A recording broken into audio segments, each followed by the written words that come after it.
God will hold you accountable. As a father. As a father. It doesn't matter whether you didn't know or you knew. I mean, you're going to be accountable, because to God, the moment He created man, He introduced accountability. Right. So you're going to be held accountable. Well, you're not going to show up before God and say, I never knew. It was your responsibility to find out who you are as a father, what you're supposed to do as a father. Are you supposed to connect to God? Are you supposed to do this? A, B. How do I raise my children? So you don't. How do I treat my wife? How do I treat my wife? All these things you are supposed to know. It is your responsibility to go out there and find out. Go and find out. I mean, like me right now, I'm far better off than my father.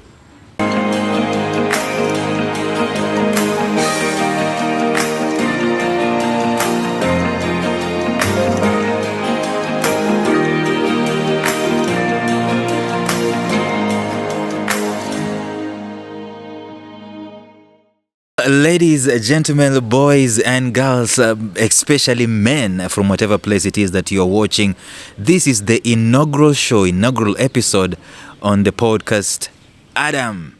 And of course, in the previous episode, we explained what this podcast is all about. We're talking about godly masculinity, how important it is. There are very many voices in the world right now trying to chip in and trying to lead and guide men and give them things that they can be able to use, tools that they can be able to use. And sometimes I find those tools to be a little bit selfish, a little bit, fleshy, so to speak.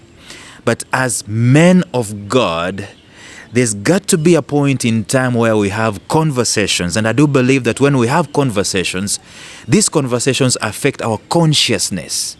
And our consciousness affects the way we're going to do things. This consciousness that we're going to create as men will help us to answer very many questions regarding godly masculinity.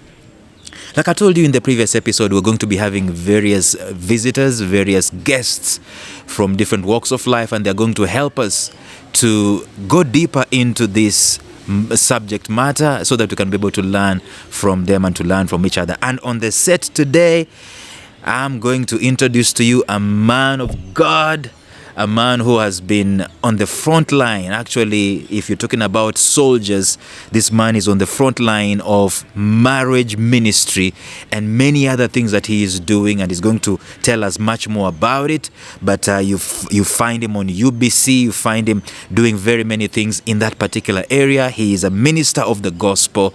He is uncompromising as far as that is concerned. And so help me to welcome Pastor Cyrus Rod onto the show. Pastor, this is the very first time we're doing Godly Masculinity, and you are the first guest.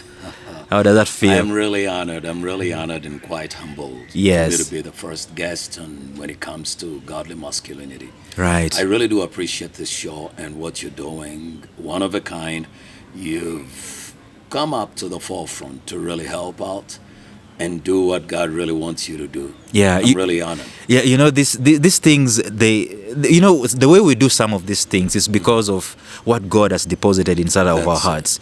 We don't just do things for the sake of doing things. And this vision for this podcast, even as you might know, has not been something that has just been coming out of the blue. It's something that has been knocking on my heart for quite a while. So I've noticed. We've done some things together with you in the previous days, and so this one is a different one. And we are shooting this podcast, ladies and gentlemen. We're shooting it at a very nice place, awesome place. If you wanted to stay away, a staycation, you wanted a place for conferences, you wanted a place to eat out with your family, it's Eureka Place in Tinder on Stretcher Road. We are so grateful for this particular place. So, Pastor Cyrus, even as we do this, yes, we want to find out who in the world is you. Who is Pastor Cyrus? And by the way, how did you end up becoming Pastor Cyrus? Pastor Cyrus, Cyrus. Pastor is good. It's a wonderful title. Yeah. But Cyrus is my name. Cyrus is your name. Yeah. Many times we get lost in our titles. Right. We get lost in our titles. But titles really don't make us. It's who I am. Cyrus is, I am born again. Right. I'm a believer in Jesus Christ as my Lord and Savior. And I am married. Right. That means I'm a husband to a beautiful wife for 20 years now. Wow. Blissful years. And I'm a father to 4 biological children. Wow. And several spiritual children. Wow. And being a father actually is really big to me. It means a lot. Yeah. And so, last but not least, I'm a minister of the gospel. Right. And I want you to realize the way the sequence I've laid everything out. Right.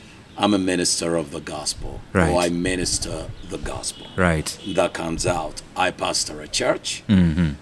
And in Kisasi, Mm-hmm. called Dominion Faith Church. Mm-hmm. We are along Kisasi Chanja Road near Right. Kampala Academy. Right. And then, in the same spirit, pastoring a church together with my wife. Mm. I'm also a broadcaster. Yeah. I hold a show on Unlocking Marital Bliss on UBC Yeah. every Sunday, 3 to 4 p.m. Right. And what else? And then that's it. Right. You That's do business here and there. Yeah, Tent making. What actually- is your tent making? Paul talked about these things, and I was reading. making. I was reading in Thessalonians, and I think he was encouraging people to. There are 3 aspects that he was talking about work in Thessalonians. First Thessalonians, chapter 1, verse 3. He's talking about doing our work with faith. Yeah. And then doing our service with love, and then having hope and expectation. Yeah. So Paul was a tent maker. That's true. He ministered the gospel, but on the side he was doing some things that were bringing income to him. Income to him. Do you have tent making things that you do? Actually, I'm a real estate developer. Whoa. And I am the executive director Right. of Zenka Finance Limited. Zenka Finance Limited. Yes. So real estate and Zenka Finance, those are 2 separate things, right? Absolutely. So let's go to real estate just for a minute. What exactly do you do with real estate? With real estate, I am able to go buy land, develop it. Ah. Buy land and even sell it off. Uh-huh. Property, then you sell it off. And others, I'm developing. How long have you been doing this?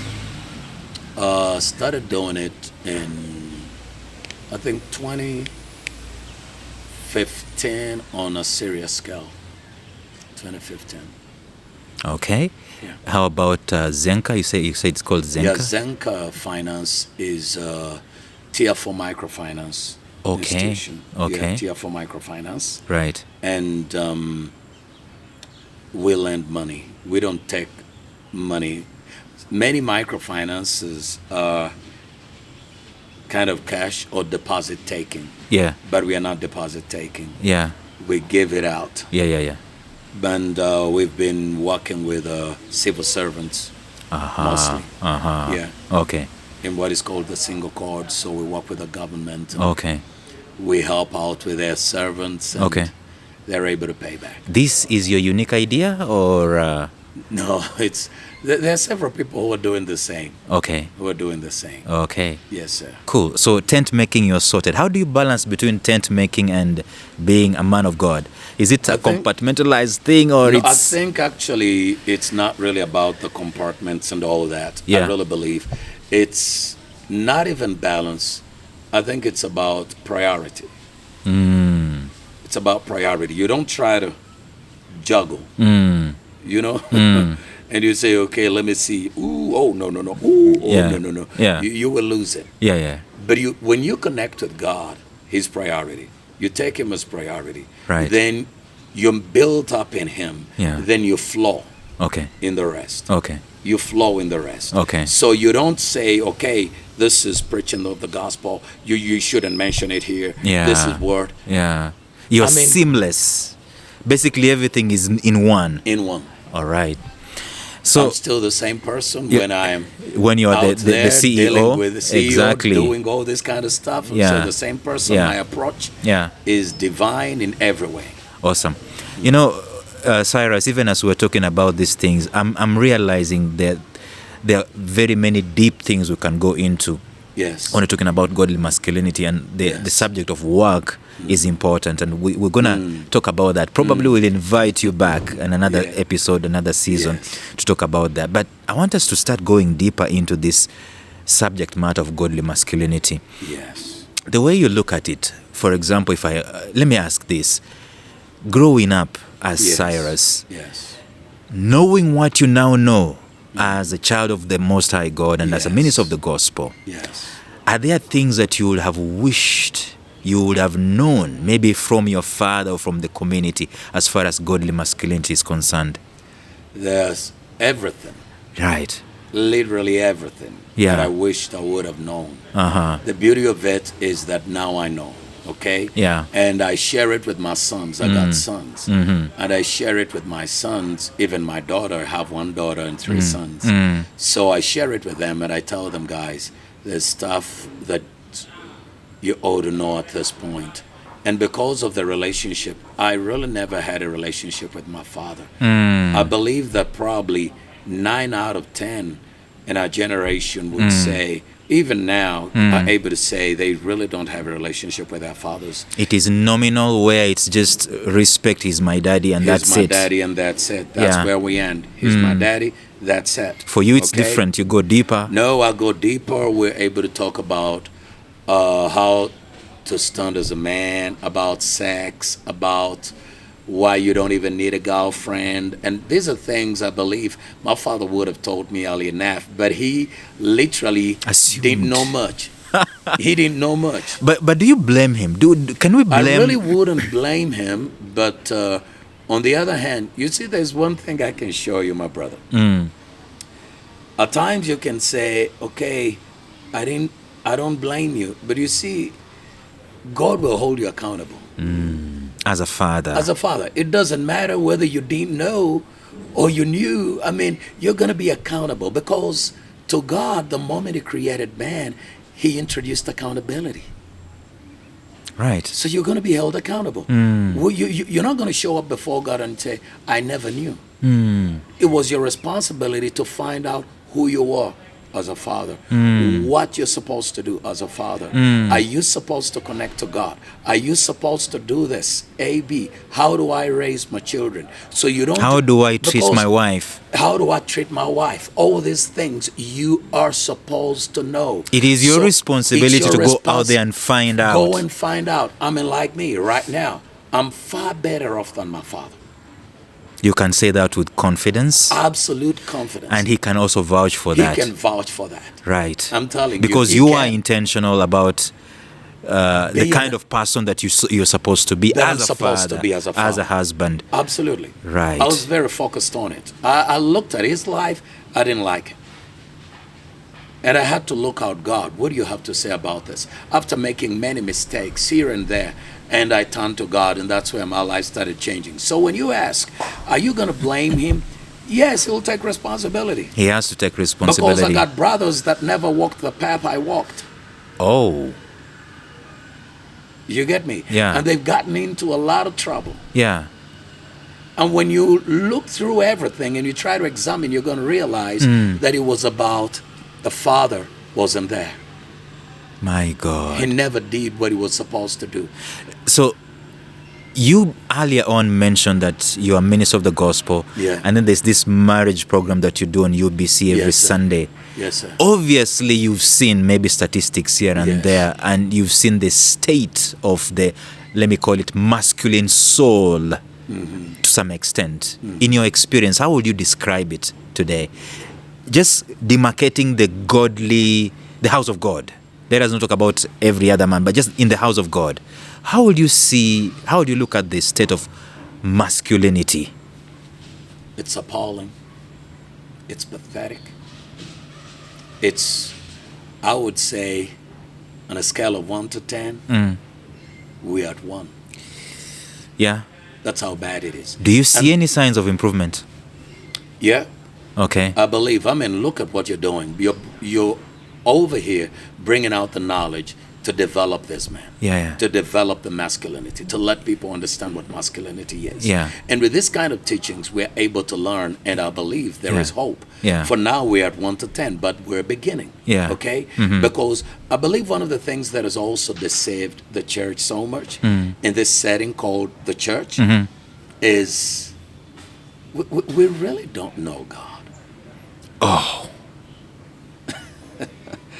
You know, we believe, now, for example, now we're talking about masculinity. We believe I am gifted of God. So we've been totally swayed by the giftings. I'm gifted of God. I speak in tongues. I lay hands and the sick People get fall. healed. People fall. Everybody knows me. I am famous. And then we think you're a man. We think you fulfilled masculinity. But you see, masculinity has got nothing to do with the giftings of God, with the spiritual gifts. Zero. Because the same spiritual gifts can happen in a woman. Absolutely. Okay? So now, that's where you see most of us will believe, I'm a shepherd, I'm a bishop. Have you realized how many titles we have today? I can be a pastor, and I realize that ain't enough. I add on apostle, that ain't enough. I add on bishop. And what we don't understand is that the same word translated pastor is the same word translated bishop. Bishop, yeah. But we feel pastor is too little. It's little, yeah. So I need something high there. The emptiness is so big. We really don't. When you ask me about masculinity in church, right, godly masculinity, how are we doing? We're doing bad. Oh, so let's go there. Just about now. In your opinion, Cyrus, if I were to ask you, knowing what you now know, what would you say if we said that we are building a house and we're having pillars in that particular house? Let's call that house Godly Masculinity. Okay. What pillars would you prop up?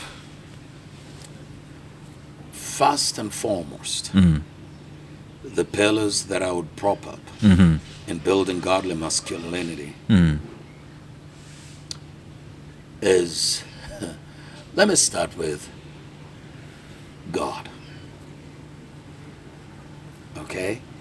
In building godly masculinity, it begins with God. Why do I mention God? Because I want to give a reason for every pillar. Why do I mention God? Yeah. I mention God because, man, we are not self-made. I know it's a common word in the world today, self-made billionaire, self-made whatever, but I am not self-made. Okay? I am created. God-made. God-made. Okay?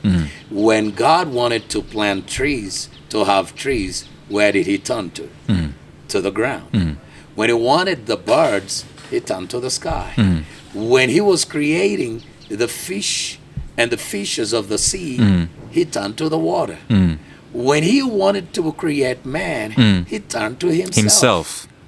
You get me? So now, if man is going to be man, if man is going to be everything his maker prepared for him, he's got to know it's got to be about his maker. He's got to go back to the maker. So any male that doesn't go back to the maker, because the male fell from the maker. So in order for him to be everything that he was designed to be, to manifest these characteristics, he's got to get back to the maker. Priority. Awesome. That's where God comes first. Okay. Any man outside God, you're not yet there. You're not yet a man. You're a boy child. And it's not even about age. You're not yet a man. So the pillar of God is pillar number one. Is pillar number one. Higher than any other pillar. Higher than any other As pillar. in you cannot knock it out. You cannot ignore it. You cannot. You can. Okay? You can. Let me just go ahead and say this, that you can miss to have all the others, but if you have this. In fact, if you have this, it's able to build the others. It's able to trigger the others into place when you have this. Right. When you have this, that is God, you turn to God, you surrender to God. Okay? Okay. When we talk about God being priority, what does it mean? Do I go to church? Do I do this? No. You literally surrender to God. Okay. We're going to come back to that pillar because I know that is a big one. It's a big one. But you had then ideas about God other pillars. coming in, Yeah. there's His presence. Mm.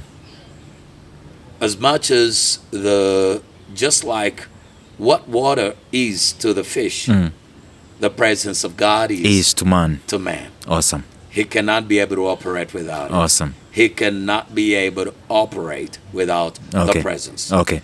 And then number 3 that man has got to know is that he has to make himself of no reputation. This is so big. It's a pillar that people never even mention. That is a huge. And by the way, it's not even in my notes, so I'm going to put it down as one of those pillars because I've built 8 and I'm going to add that one. Making yourself of no reputation. You get me? Just explain that for a minute for our people to understand. You cannot be able. I mean, why should I make myself of no reputation? Let me first ask a question. Why do I have to do that? Why do I have to do that? I do that because by design, that's when I'm able to serve. That's when I'm able to love. You get me? Because why are we making and focusing on achievement? Because we've been told that men actually are defined by what they achieve, which is a lie. It's a lie. Manhood is not about what you achieve. Tell us. No. The reason we try to define ourselves by what we achieve is because we actually, in real sense, are very empty.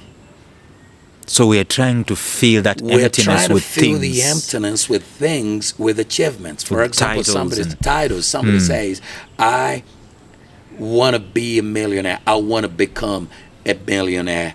And I tell people, you cannot be a millionaire. You can have millions, but that is not who you are. Oh. You know, I used to, in my earlier days trying to do personal development, I used to go to bookshops and the section that I used to go was self-help section. Yes. And one of the things that I used to look at was these books of, I don't know, millionaire mindset, make a million and all that. I read all those books. Yeah. It dawned on me that you cannot have a goal to be a millionaire because once you become a millionaire, then what? Then what?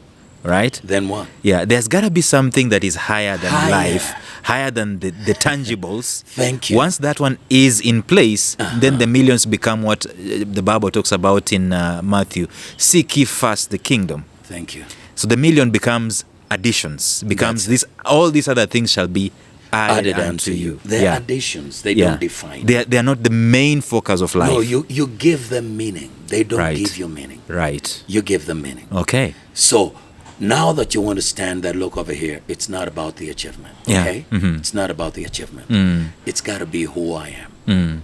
When Christ knew who he was, he stood up and went down. Made himself of no reputation. It wasn't about, I am big, I'm the boss, I'm this, I'm this. He wasn't throwing his weight around and all that stuff. No, he wasn't throwing his weight around. You remember what he said to one of the disciples? Don't you know I am able to call on a legion of angels? Exactly. And he didn't. He didn't. This guy thought they were just playing around with some Jewish boy. Yeah. But he was God 100%. Yeah, and he knew it. And he knew it. Yeah. But he wasn't throwing it around. Yeah. He made himself of no reputation. I think we have a problem. The more empty we are, the more we don't know who we are, the more we want to promote how big we are, how great we are. That is not manhood. Yeah. Another, that is making of yourself of no reputation. Yeah. You literally got to know who you are. Yeah. But in order to know who you are, you got to know whose you are. That goes back to the first one. Back to the first thing. God. Because you're telling me to explain this whole thing of making yourself of no reputation. Because I know whose I am. Okay? I say, okay, you created me. Okay. So I'm not here for my own. No, I'm here for yours. That's when another pillar is in purpose. Before we can go to the pillar of purpose, which is critical, by the way. It's critical. I feel to add that the knowing who you are is not an event. As in, you cannot know the knowing whose you are is not an event. Yes. It's a relationship. Thank you. Okay, let's go to purpose. No, It's a relationship. I want to conclude before we even enter purpose. Yeah. It's a relationship. So relationship is only built by vulnerability. Oh. Okay. So if a man out there is having issues with his wife, chances are that if he became more vulnerable. Take a look at this. Have you ever been in a basement? Yeah. In a basement, and you carried your cell with you? Yeah. And then you try to make a call. It's not going through. Why? Yeah. There's no There's connection. a covering. Yeah. Because there's a covering. The covering is hindering the connection. Yeah.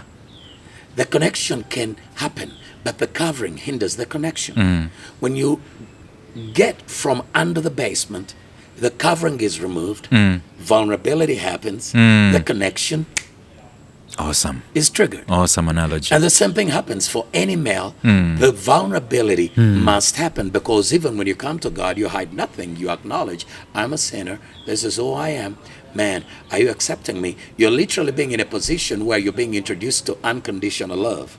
Let me make a statement, Cyrus, and sorry for interrupting you all the time. It's all good.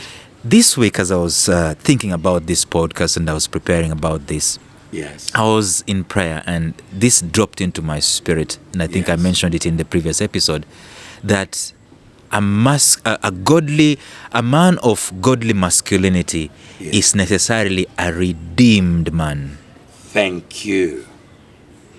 Knowing that you're redeemed will not come before you know. I mean, you become vulnerable, just like you're saying, to know that, look, I messed up.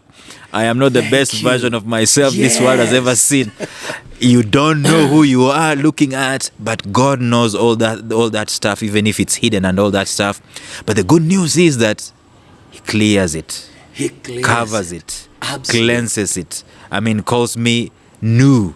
Remember that scripture? Is it Isaiah or is it Jeremiah? Says, although your sins are red as as red as scarlet, Isaiah. yeah, they can be as white as white snow. as snow. So vulnerability, you can't become white as snow, because it's God who's saying, "Come, let us reason together." He's saying, Yes. "Be vulnerable, be vulnerable." Come on. Yeah. Because the whole world is full of masks.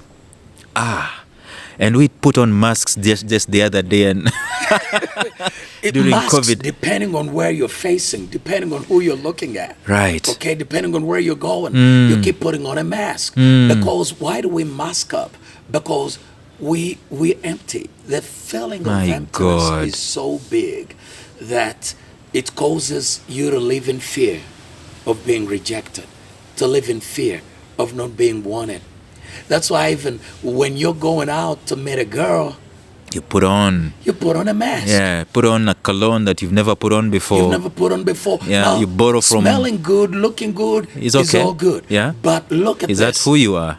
Is that who you are? You know? Yeah. So you borrow the clothes, you borrow the shoe, you borrow the car, you borrow everything. Yeah, you borrow some money. You borrow money because you want to impress. Yeah. So that you may not be rejected. Yeah. And this is where the problem is. Yeah. So there's a lot of masking that is happening, and it begins with our forefather Adam.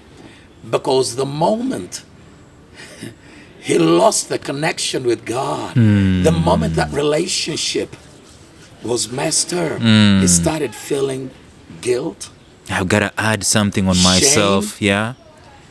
empty. Yeah. So I better do something. Better do something myself. Myself. Yeah.